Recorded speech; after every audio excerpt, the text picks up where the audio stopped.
Dans cette vidéo, on va étudier l'oxydation du fer dans l'air. Pour cela, on prépare 4 types à essai. Dans chacun, on met un clou et on ajoute dans le type numéro 3 l'eau de robinet. Dans le type numéro 1, on verse l'eau bouillante. On a déjà bouilli l'eau pour dégager les gaz qu'elle contient. Et dans le type numéro 2, on verse l'eau salée, c'est-à-dire contient du sel. On ajoute au type numéro 1 l'huile pour former une couche à la surface libre de l'eau qui va empêcher la rentrée des gaz à l'eau qui a été auparavant bouillante.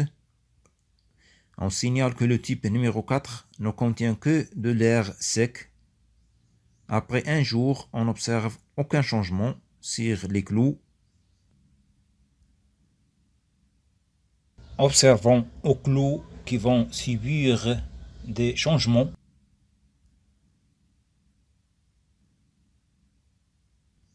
Après 2 jours, on observe le début de la formation d'un dépôt marron qui se dépose sur 2 clous. L'un de ces clous se trouve dans l'eau salée et l'autre dans l'eau de robinet. Ce dépôt marron n'est autre que la rouille du fer.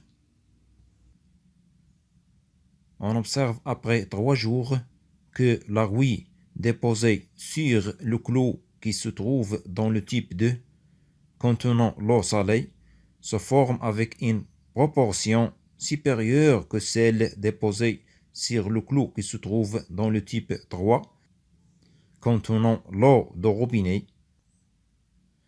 On observe aussi que le clou qui se trouve dans le type 1 contenant l'eau bouillante, c'est-à-dire eau sans gaz, ne se rouille pas.